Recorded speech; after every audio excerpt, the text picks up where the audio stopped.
Music has always been a conversation with its environment. The songs we create are shaped by the rooms we play them in, and honestly, they're formed by the instruments available to us. A grand cathedral inspires a different kind of music than a small, smoky club. The tools we use are just as important as the space. A lute sounds different from an electric guitar, and a drum machine offers a rhythm a human drummer might not think to play. Today, our environment is, well, increasingly digital. The tools are not just made of wood and wire, but of code and algorithms. This new stage offers possibilities we are only just beginning to understand. It is a vast, open space waiting for new sounds. The way we listen has also transformed completely. We once gathered around a phonograph, a single source of sound for the whole family, then came personal radios, the Walkman, and eventually the MP3 player. Each step made music more intimate, more personal. It moved from a public experience to a private one. Now, streaming services give us access to nearly all recorded music, all the time. This isn't just a change in delivery, it is a fundamental shift in our relationship with music. We are no longer just consumers. We are curators of our own personal soundtracks.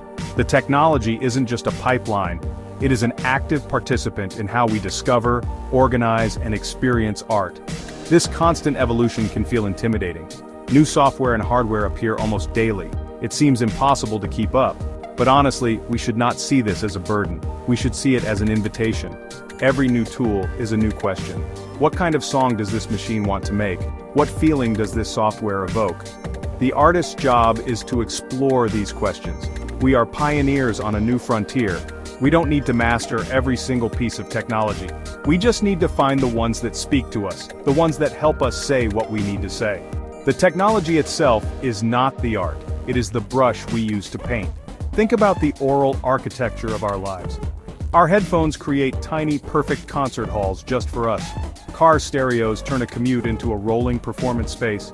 Smart speakers fill our homes with ambient soundscapes. The technology is not just for making music, it is for living with it. It weaves sound into the fabric of our daily existence in ways that were once unimaginable. This integration of sound and life is perhaps the most profound change of all. It means music is more present, more accessible, and more intertwined with our moments than ever before. The stage is no longer just a physical place, it is everywhere we are. Artificial intelligence is a fascinating new collaborator. It's not here to replace the musician, it's here to augment our abilities. AI can listen to a melody you hum and generate a full orchestral arrangement. It can create endless variations on a drum pattern. It can suggest harmonies you might never have considered. This is not cheating. It's like having a new band member, one with a different kind of brain. An AI can analyze thousands of songs to find patterns we cannot perceive. It can be a source of inspiration, a way to break through creative blocks. The human element remains essential. We are the ones who provide the spark, the emotion, the intent. The AI is simply a new kind of mirror reflecting our ideas back in surprising shapes. Virtual reality offers a new way to experience a performance. Imagine not just listening to a concert, but standing on the stage with the band. You could turn your head and see the drummer behind you, the crowd in front of you. VR can transport us to impossible venues, a concert on the surface of the moon or a symphony inside a giant breathing flower.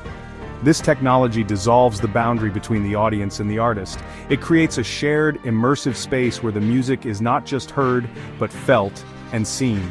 It gives artists a new canvas, one that extends beyond sound into a fully realized sensory world.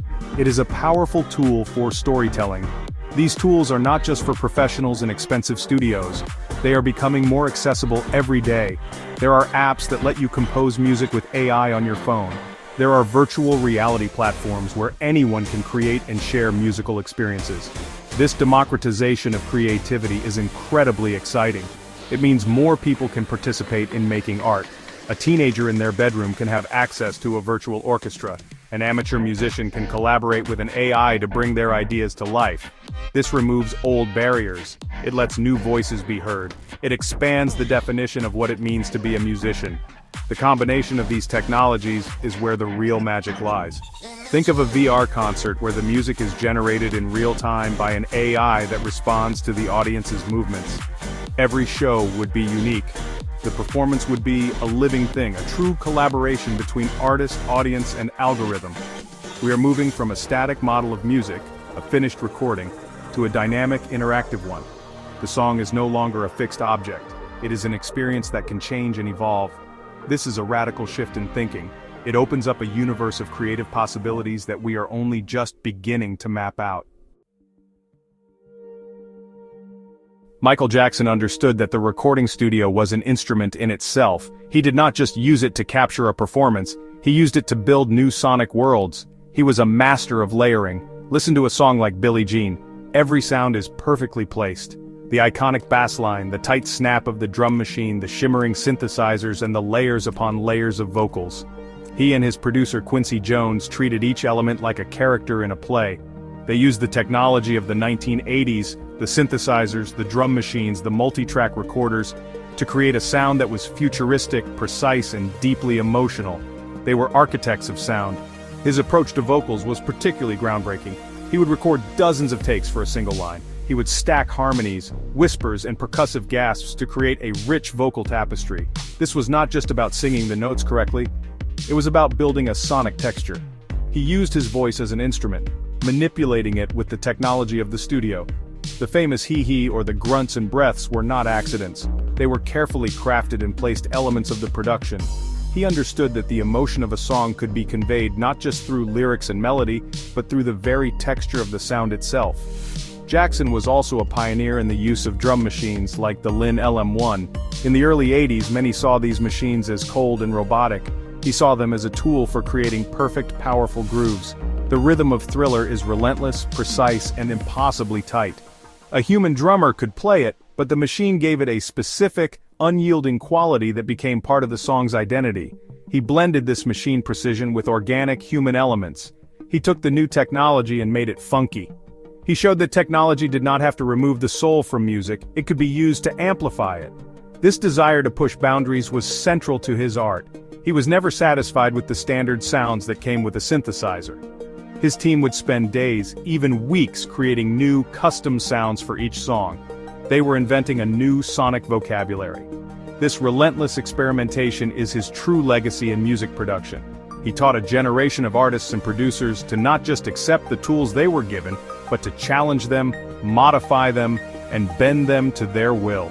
He saw technology not as a limitation, but as a gateway to sounds that no one had ever heard before. Comparing the technology of the 1980s to today is like comparing a paintbrush to a three-dimensional printer. In the 80s, a professional studio was a room full of expensive, specialized hardware. You had large mixing consoles, tape machines, and racks of outboard effects. Creating a complex production like Michael Jackson's required a huge budget, a team of engineers, and a lot of time. Every decision was physical. You had to patch cables, move faders, and literally cut and splice tape. It was a hands-on, mechanical process. The limitations of the technology defined the sound of the era, the punch of analog tape, the distinct character of early digital reverbs. These limitations also fostered a certain kind of creativity.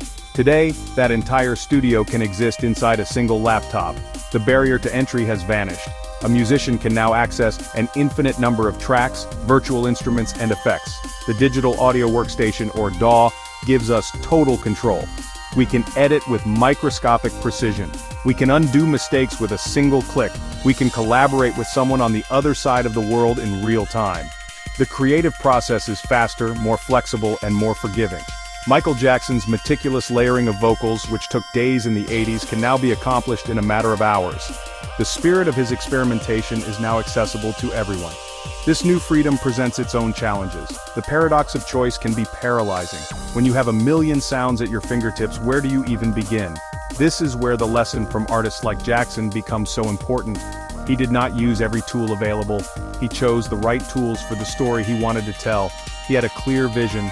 Our task today is the same. We must learn to navigate this ocean of possibility with intent. We must use the technology to serve the song, not the other way around.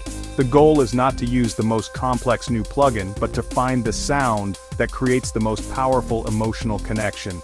The future of music is not a scary, unknown place. It is a continuation of a story that has been unfolding for centuries. It is a story of human creativity meeting new tools.